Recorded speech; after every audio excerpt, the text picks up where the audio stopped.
Hi everyone, I'm Jyotika Ramdas and I'm your finance trainer.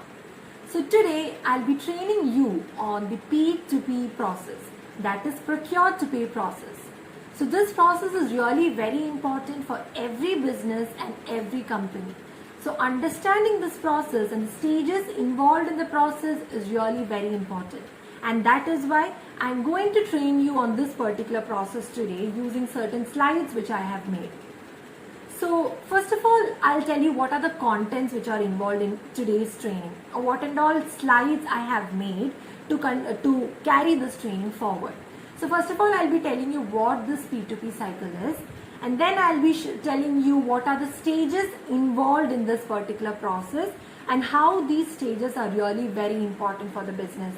Then I'll also be giving you an idea about how this particular process becomes very significant for each business and company. So that is the contents that we'll be dealing today. So you really need to understand that this particular process is an ordered sequence. So we have the sequence which is really like there is a certain process, and it is an ordered sequence, and it starts from this procurement or purchasing and it ends with payment. That is why it has been given the name P2P or Procure to Pay. Alright.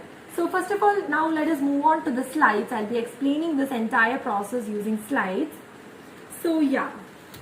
So this is the content that we'll be dealing. That is, we'll be first looking at what the P2P cycle is. Then we'll understand the stages of the cycle and understand how these stages actually are beneficial or advantageous for the businesses and the companies. So next we'll be looking at how it is significant for businesses. This entire process, how it is significant for businesses. Alright. So what is Procure to Pay? Just as I told you, it is a long process actually, involving a lot of people and a lot of activities and events. So this is a process of requesting or requisitioning, purchasing, then receiving the goods, paying for, and finally accounting for goods and services that a buyer or our company gets from the seller or the vendor. Alright. So it is an ordered sequence of procurement, as well as certain financial processes are also involved in here, because we know that when you procure something, it is a purchase, and this purchase needs to be updated in the accounts of a business. As well as we will have accounts payable, and we'll have to make certain payments and things related to that. So all these things come under the financial processes, and that is why that has been mentioned over here. So we start with the first steps of procuring the goods, sending the purchase order, looking at our requirements, and there are final steps of verifying our invoices and finally making the payments and closing the accounts payable for that particular vendor. Alright. So first of all, let me give you a general idea about how this P2P cycle becomes very important for or significant for businesses and companies. Just as I told you, we'll be looking at each and every stage, and when we look at the stages also, we'll be understanding how each of the stage becomes important for businesses, how it is advantageous for businesses. So first of all, let me give you a general idea. It is really beneficial and very advantageous for the businesses, as it actually improves the efficiency and the effectiveness of procurement. It ensures an effective procurement because through improving the efficiency, the quality of our procurement increases and the cost involved actually reduces. And the entire procurement process, since we are following an ordered sequence, we have a clear understanding of what each stage of the process is. So because of that, there is a clarity in the procurement process, and thus, because since it's very clear and there is no complexity involved, and we have a clear understanding about everything, and the chance of mistakes and fraud is really less. This process, or this particular Procure to Pay process, is also called as next generation procurement. This is because of all the automations involved in each of these stages and the improved efficiency that this particular process actually gives us. Because when you look at the stages, you will understand how well ordered this particular process is, and that is why this is given as a name. This is given the name next generation procurement. So just as I told you, this particular process is part of the larger procurement management process, and it's called as next generation procurement. Now, the next advantage or benefit to businesses is that there is transparent supplier relationships.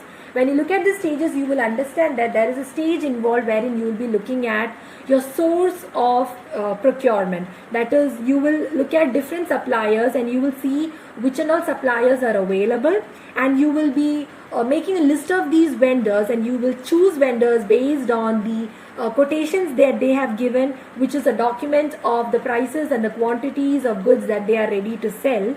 And based on that, you will be selecting the vendors, and you will enter into a contract with the vendors, agreeing with terms and conditions. So because of that, there is an increased efficiency in terms of finding out these suppliers or the source of procurement as well. This ensures a very clear, transparent supplier relationship. And because in this particular process, it's very clear who is accountable for what, because we have an ordered sequence, and we know that who is responsible for approvals, who is responsible for acquisitions, who is responsible for what, and who is accountable. And because of that, there are no communication barriers, there is no confusion, because if we want to know about something, we know exactly who to go to. And that is why there are no communication barriers, and each stage involves certain documentation. And since the stages are clear, since the requirements are very clear, and since the sequence is very clear, we make very proper documentations in each of the stage, and there is a lot of accountability. Just as I told you, we know who is responsible for what, and thus it makes those people answerable for the activities that they are involved in. Alright, so those are the main significance of this particular process to businesses. Moving on, we have certain other significances as well. So we do spend analytics, because here in this particular process, we know what our requirements are, and we know which are the suppliers that we have entered into a contract with. So we have a clear understanding of what our expenditures will be and what our spending will be. So since we analyze this spending, we are actually getting involved in a spend analytics over there, and because of that, we have a lot of control over there, and our cost and expenses can be reduced. And since in this particular process, we understand our requirements properly, and our procurement is done only on the basis of this particular requirement and based on what is necessary for satisfying our need. So because of that, there is a reduced wastage of resources. We are not buying anything unnecessarily and which is not really required. Now in each of these stages, just as I told you earlier, there is a lot of automation, whether it be with regard to the warehouse run, and whether it is with regard to understanding the material requirements in the warehouse, with regard to sending out requests for quotations, sending out the purchase order, processing the payments, all and everything is mostly automated in every company and every business. And because of that, these P2P solutions actually increases efficiency. We know that with automation, the chance of errors, the chance of mistakes are reduced, and the time taken to do a particular activity is minimized, and that is why it increases efficiency. So in this particular process, we enter into a contract with our respective suppliers, and because the terms and conditions are very clear for both the buyer, that is our company, as well as the seller, both of the parties ensure that these terms and conditions are properly followed, and because of that, there are no complaints, there will be no complaints, and the legal charges with regard to suing in terms of deviation or in terms of non-compliance with contracts will be reduced, because we have a clear understanding about all the terms and conditions. So non-compliance will be effectively reduced. Now we have proper documentation for each and every stage, and since it's automated, all our accounts and our ledgers and every account will be properly updated, because it's automated and it's all computerized, and we have a lot of softwares for these automations, and which will ensure that effective accounting takes place. And along with this accounting, there will be sufficient supporting documents as well. Now this entire process, like when we look at each stage, we'll understand that once this particular purchase order is given, there is a very efficient monitoring taking place as to whether the order is being processed properly by the supplier and the delivery is done in time. So because of that, a follow-up process is properly ensured, and a proper monitoring of the processing of this order is also done. And finally, we have the advantage of effective documentation, because each stage involves certain documentation, and since we know what each stage involves and everything is very clear, as we move from one stage to another in this particular ordered sequence, proper documentations will be made and it will be filed. And we know that if proper documentation is there, it is very useful for auditors to gather evidence and to verify certain expenses, assets, inventory, etc. So the audit trail is very effective over there. It becomes much easier for the auditors to conduct their audit. So now let us look at the Procure to Pay cycle. So in the further slides, we'll be looking at each and every stage of this particular cycle. But now I'll be giving you a summarized idea about what are the different stages involved. Alright. So the first stage is a determination of requirements. That is, we will determine what our requirement is, what our need is, what are the different products that will satisfy our need. So there are different methods of determining this particular need or requirement. So we'll be looking into that. So once you understand what your requirement is, you have to look at the different sources. That is a source determination. So which are the different suppliers whom you can approach for this particular purchase or for satisfying this particular requirement by buying goods or inventory from the suppliers. So you will determine which sources you have. Then once you determine the sources, you know that there are many different suppliers. So comparing these suppliers and by comparing the quotations that they give you, you have to select your vendors. That you have to choose which vendors you want to approach and whom you want to enter into a contract with and with whom you want to actually trade or buy goods from. So that is a vendor selection. It might be either one vendor or it will be different multiple vendors depending upon our requirement. Alright.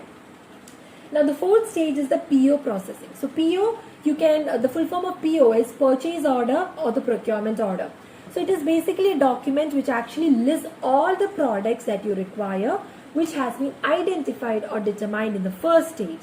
So this is the purchase order document that you raise and you process the document, which means that you will have to raise a document and you have to finalize it and you have to approve it and finally send it to the vendor or the vendors whom you have selected in this particular third stage. So that is a PO processing. Now the next stage is order monitoring. I had initially told you that the significance of this particular process, one of the main significance is that it helps you monitor your order. So it ensures that you actually follow up your order and it ensures that there is smooth delivery of the products and the smooth functioning or the smooth running of that particular order processing. It ensures that. So there is order monitoring, which is this particular stage, and then finally after the order gets processed in the supplier's part and after everything goes smoothly, you receive the goods. So you might receive the goods into your warehouse and there is a process involved over there also. You will have to check the goods and you'll have to see whether it is in accordance with what you've ordered and whether the quality, the quantity and everything is according to how you had expected and how you had ordered for. And then you will get an invoice. You will get an invoice and you will have to verify the invoice. You'll have to see whether the invoice is in accordance with what you had planned, whether it is in accordance with what you have received and what order you've given and what quotations the supplier had initially given you. So you verify the invoice and you will finalize it and approve it. Finally, you will actually go for the payment and the accounts payable or the balance that is due in terms of this particular supplier or in terms of the purchase you've made from this particular supplier or suppliers will be settled. So the balance will be closed and that is what we have the payment part. So this is the entire cycle, that is a procure to pay cycle. In the further slides, we'll be looking at each and every stage. Okay, and we'll be looking at how these stages will be beneficial for the businesses. Alright, so now let us look at the first stage, that is determination of requirement. So this is the first step, just as I told you. Here you will determine or you will identify what are the requirements of your company. That is, what are the needs of your company. So just as I told you, there are different methods which are involved. So it might be either that a particular warehouse manager understands that the warehouse level or the materials level is going down and we need to reload it or we need to restock it. So what he does is that he goes for a specific request. Otherwise, it might be that the company is involved in a certain production run or they are involved in producing a new product. So they have a sudden need of a new material or a new inventory or a certain new customized product. So when such a necessity or such a need arises, they will go for a specific request. Or otherwise, it will be a part of the materials requirements planning. So just as I told you, each and every process is automated. So we have ERP systems called as enterprise resource planning. So here you will you will conduct a warehouse run, and there will be, since it's automated, there will automatically be a certain level wherein you will have to reorder the inventory, and when that level is reached, automatically a purchase requisition will be raised. So that is a part of the materials requirements planning. So it will be either a part of specific request that is raised, or it will be part of an MRP, that is materials requirements planning. So through both these you will understand what is the requirement, or you'll be able to identify the needs for materials and inventory and the need for raising a purchase requisition by the company. So thus, after understanding the need, a purchase requisition is created. Usually it is created by the warehouse manager or the people who are actually specifically involved in the production, who actually require that particular purchase to be done. So purchase requisition is created. So what happens is that you might create a purchase requisition initially, and then you might have to make certain changes to it once you understand any further needs, or when you think that okay, certain products are not required. So when such changes occur, these will be updated and a final purchase requisition will be made. This purchase requisition will be approved, it will be finalized and it will be approved by respective managers. So sometimes it might be a warehouse manager, it will be some kind of senior personnel. So that is a determination of the requirements of the company. Alright. So now what are the benefits of this particular stage of the P2P cycle? The benefit is that once you understand your requirements, you know that you have certain needs to be satisfied.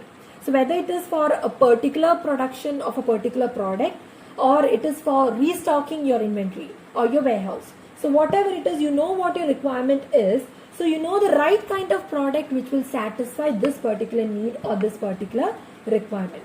And the next thing is that if you do not know what your requirement is, you might give a random order, or you might order something which is not really necessary, and it will end up in wastage because the resource is really unwanted. So there is an increased cost, that is unnecessary cost, which will be reduced if you identify your requirements properly and order accordingly. Alright. And the next benefit with regard to this stage is that since you have a clear understanding of what your need is, your whatever things or whatever inventory you give an order for, you have a clear understanding about what it is for. Like what is its purpose, or what is the need that it is going to satisfy. So it is not unclear, or it is not very complicated, it's not very vague. Everything is very transparent, everything is very clear. So even when you receive the goods, you will have something to base your checking on, because you can check the goods or the goods that you have received, and you can see whether it actually satisfies the specific need or purpose for which it has been bought. So there is a clear transparent understanding about why you need the goods for, and what is the main purpose or the need that is satisfied by this particular purchase order or this particular purchase request. Alright.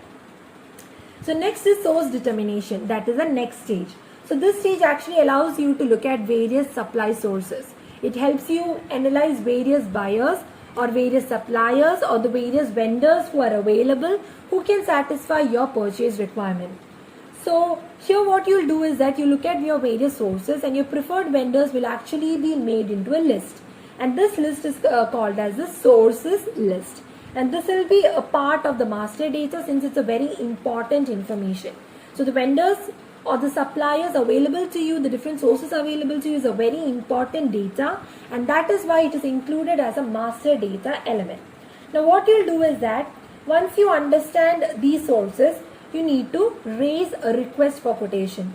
Now you need to know what a quotation is. So quotation is basically a document wherein the supplier actually tells you what and all goods they have, and how it will satisfy our needs, to what extent it will satisfy our requirements, and what is the rate that they charge for those goods, and what are the discounts that they might give in case we buy in bulk, etc. So there is an option like if we buy in a bulk, they might give you a certain discount. So there will be trade discounts, there will be settlement discounts, and many discounts available. So all these things will be informed to us by the supplier through the quotation. So to all these vendors which we identified in this particular first stage or in this particular stage of source determination, to all of them we will actually send a request for quotation. Now, how do we make this particular request for quotation? So the thing is that we had identified certain requirements in the initial stage, so we know there are certain needs which need to be satisfied. So we look at the different vendors available and we look at which vendors can actually satisfy our needs and sell goods which actually satisfy our requirements. And we also have certain policies for our company with regard to what is the maximum cost that you can actually bear, which is the acceptable level of cost or expenditures. So based on what our requirement is and based on what our pricing policies is, we determine the vendors to which we have to send an RFQ, that is a request for quotation. So in this request for quotation, we will say that we need certain products. So please tell us whether you have the products and whether you have the products according to the quality that we need, with the features that we need, and with the prices. Like what are the prices that you charge for these goods? So if you have certain kind of discounts available for bulk buying, what are they? So these will be asked, like these things will be requested to these vendors which we have identified, and that will be included in the request for quotation. So the next stage is the vendor selection. So you have actually requested for quotations from different vendors. So you've actually received quotations now. You have quotations from different vendors. So now the next stage is the vendor selection. You need to choose a particular vendor from the different quotations that you have received. So you compare the quotations with each other and you look at which one is the most favorable one. Like you look at your requirements and then you will look at what is the pricing policy of the company, what are the needs of the company, and depending on all those factors you will decide which is the vendor or the different vendors that you want to purchase from. Then what you do is that sometimes you go for multiple suppliers or multiple vendors. This is because sometimes you might have multiple requirements, so you cannot rely on one supplier, you will have to rely on many different suppliers.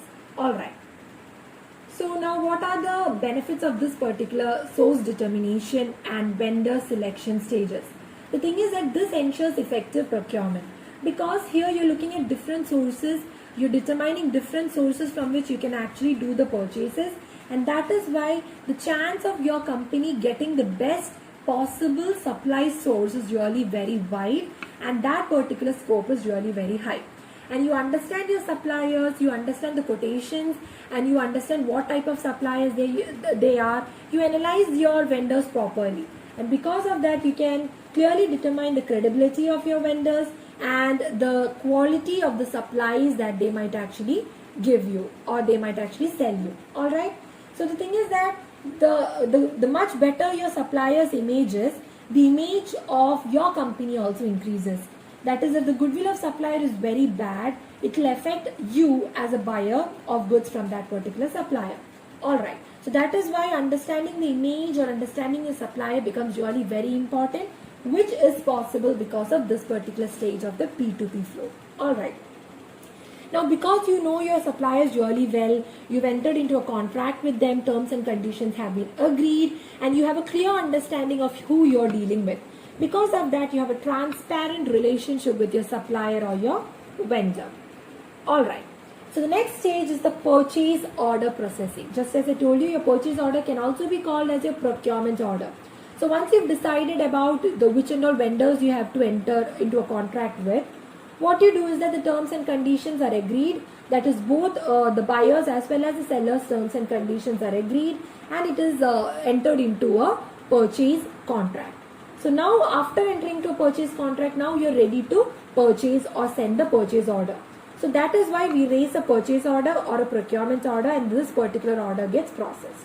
Now a reference technique is used here. You look at your requirements, that is the requirements that you analyzed or identified in your initial stage. So if any changes have been made to the requirements at this particular stage, all those changes will be made and the final requirements will be analyzed, and based on the quotations, these requirements and our pricing policies, what we do is that we send a purchase order or a purchase order is raised. Now this purchase order will be raised, it will be approved by appropriate personnel, it will be finalized and finally sent to the vendor. Now you need to set up a tolerance limit. A tolerance limit is a certain limit which you have set. Over and above that, any deviation in the part of supplier is not tolerable. Alright, so this is mainly in order to understand the decisions that you'll have to take with regard to either accepting or approval or rejecting in cases of deviations that might happen in the part of the supplier in fulfilling the order that we have given them. Alright, so that is about the tolerance level. Now these are the samples which has been shown in this particular slide. We have the sample of the purchase order and we have the sample of the purchase requisition. You can see how the item description column is given, the quantity column, the unit price column is given, and now this is the purchase order wherein you will have the person who has actually requested the purchase order, the person who has actually approved. I told you that is an important part of this particular process. We have people who approve different processes and we have people who approve different documents, different stages. So that is why it ensures that no request or no order goes out of the company which is not approved and which is not really necessary for the company.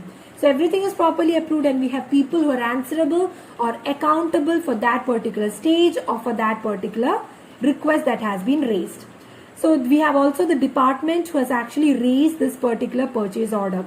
Now we have the item name, that is which and all items do we need, the item code which we take from the quotation that has been given to us by the vendor, the quantity required, the item price that has been charged by the vendor and which we get from the quotation that has been given to us, any discounts given by the vendor and the total amount.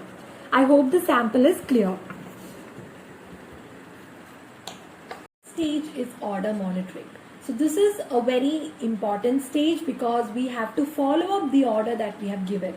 This is very important because we have to ensure that all the time, the date, the events that has been pre-planned with regard to the order processing is properly carried out.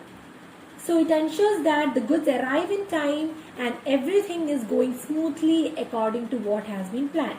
So once your purchase order is given, this purchase order monitoring begins.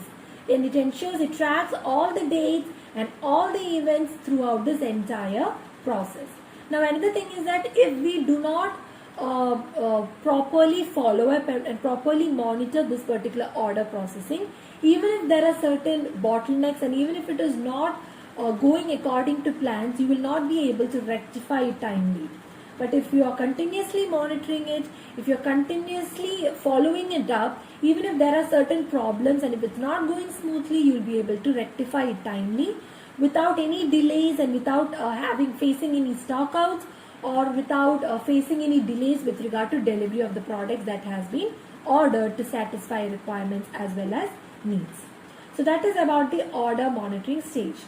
Now after you monitor the order and after you ensure that the order goes smoothly and there are no bottlenecks, and even if there are certain bottlenecks, you make certain timely rectifications, and finally the order gets processed and you receive the goods from your supplier. And that is this particular stage, that is goods receipt stage. So it's basically when there is a physical inbound movement of goods or materials into the warehouse. So obviously it's a common sense that when you get goods from outside or when you purchase goods and when you receive those goods, the amount of inventory in your warehouse actually increases, it goes up. Now once you receive the goods, it's very important to conduct certain matchings and certain checks. That is, you need to match the goods received with the purchase order that had been raised. That is, you need to see whether the goods received is in accordance with what you had ordered. Whether it is in terms of quantity, in terms of quality, in terms of satisfying the needs or requirements for which you had initially given the order for. So all these checks need to be properly done. So if the goods receipt process is very inefficient, like if it is inefficient or it is not smooth enough, what happens is that we might end up in a situation wherein you have received goods which is not of the quantity or the quality that we had ordered for, or it does not satisfy the needs or requirements for which it has been initially ordered for. So there will be an inefficient procurement over there. There will be wastages in terms of resources, in terms of time, etc. So that is the goods receipt process. Now once you receive the goods, you might receive the invoice along with this particular goods, or otherwise you might receive the invoice afterwards. So when you get the invoice also, you have to make certain matchings and you need to do certain reference checks. You need to ensure that the goods received is in accordance with the purchase order given, and the invoice received is in accordance with both the purchase order given as well as the goods that has been received, as well as the quotations that the supplier had initially given you. So this is to ensure that your cost doesn't go up unnecessarily because of paying a wrong invoice. So the invoice should be according to what has been planned and what has been decided and what you have received. Otherwise, you call it a blocked invoice. And if it's a blocked invoice, what you have to do is that you have to rectify it with your supplier. You might have to send the invoice back. You have to rectify it with the supplier, and you have to get an actual invoice or the correct invoice done. So we can do a three-way matching over there. And after that, what you do is after the verification is done, your invoice has been confirmed or it has been finalized. So once it's finalized, you do the postings. You do the postings in terms of the subsidiary ledgers and in terms of the final ledger. That is, in your financial accounts, you do all the updations and all the documents will be properly made. Okay, this is once your invoice is verified and once it is finalized. So there is a certain journal entry which you need to know. That is, once you receive the goods and the invoice, you have not cleared it. Because only once you finalize and verify the invoice, you can actually account for a payable. Alright. So initially when you get the invoice, what you need to do is, and the goods, you need to debit your purchases and you do not credit a payable account. Instead, you credit a goods received or an invoice received clearing account. Because as of now, you have not verified your invoice and you have not finalized it. So only after finalizing it will that become a liability for us. That is, only then will it become a payable for us. Now once you have verified it, you have to make a double entry. That is, you have to account a double entry in your financial statements or in your ledger accounts to cancel this particular clearing account. So once you cancel it, you will have to create a liability. That is an accounts payable account in terms of that particular vendor. So this is a reverse entry that you will have to pass. Particular invoice verification stage ensures that you are actually paying for the correct expenses, or like you might have incurred a certain expense for the goods purchased. So through this verification, you're ensuring that the correct expenses are paid for. So that is one of the main benefits of this particular stage. Now I've already explained about blocked invoices, so I won't be explaining that again. So next we have the final stage, that is the payment stage. I don't think I have to explain this a lot because you know what payment is. So once the invoice has been verified and it is finalized, this is informed to the finance department, and what they do is that they process the payment. So usually it might be automated payments or it might be manual payments depending on what the requirements are. And you do once you do the payment, you make simultaneous updations in terms of subsidiary ledgers as well as a general ledger. Now before doing the payment, you'll also have to look at the balances for that particular vendor, because you have to clear those balances and then you have to make further payments to clear this balance as well. So track of these account balances of that particular vendor should also be kept, and it should be easily accessible as well. So once you make the payment, all the supporting documents will be completed, and you know that when you have supporting documents, you have a clear audit trail, and it becomes much easier for the auditors to verify these expenses, to verify these purchases that has been made, and to raise evidences. Alright. So once you make the payment, once the payment transaction is complete, whether it is an automatic processing of payment transaction or a manual one, a final check needs to be done or a final review needs to be done in order to confirm that everything is according to how you had planned and that there are no errors or mistakes over there. So now this is just a summary of what this Procure to Pay is. It is basically the process of integrating both the purchasing and the accounts payable systems, and to create greater efficiencies by focusing on each and every stage and by increasing the efficiency in each and every stage. So we have the larger procurement management process, and this particular cycle is a part of this larger procurement management process. So with this, I complete this particular training session. I hope this particular cycle is very clear to you. You need to understand each and every stage properly in order to efficiently apply this particular cycle in a business or in a company. So I hope everything is clear. I hope all the slides are clear. So with this, I conclude this particular session. Thank you. Particular invoice verification stage ensures that you are actually paying for the correct expenses, or like you might have incurred a certain expense for the goods purchased. So through this verification, you're ensuring that the correct expenses are paid for. So that is one of the main benefits of this particular stage. Now I've already explained about blocked invoices, so I won't be explaining that again. So next we have the final stage, that is the payment stage. I don't think I have to explain this a lot because you know what payment is. So once the invoice has been verified and it is finalized, this is informed to the finance department, and what they do is that they process the payment. So usually it might be automated payments, or it might be manual payments depending on what the requirements are.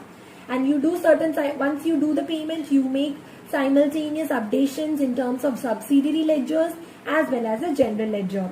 Now before doing the payment, you'll also have to look at the balances for that particular vendor, because you have to clear those balances and then you have to make further payments to clear this balance as well.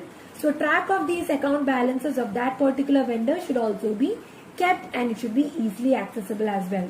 So once you make the payment, all the supporting documents will be completed, and you know that when you have supporting documents, you have a clear audit trail, and it becomes much easier for the auditors to verify these expenses, to verify these purchases that has been made, and to raise evidences. Alright, so once you make the payment, once the payment transaction is complete, whether it is an automatic processing of payment transaction or a manual one, a final check needs to be done, or a final review needs to be done in order to confirm that everything is according to how you had planned and that there are no errors or mistakes over there. So now this is just a summary of what this Procure to Pay is. It is basically the process of integrating both the purchasing and the accounts payable systems, and to create greater efficiencies by focusing on each and every stage and by increasing the efficiency in each and every stage. So we have the larger procurement management process, and this particular cycle is a part of this larger procurement management process. So with this, we come to the end of today's training session. I hope everything that I took today is properly clear for all of you. So with this, we are done. Thank you.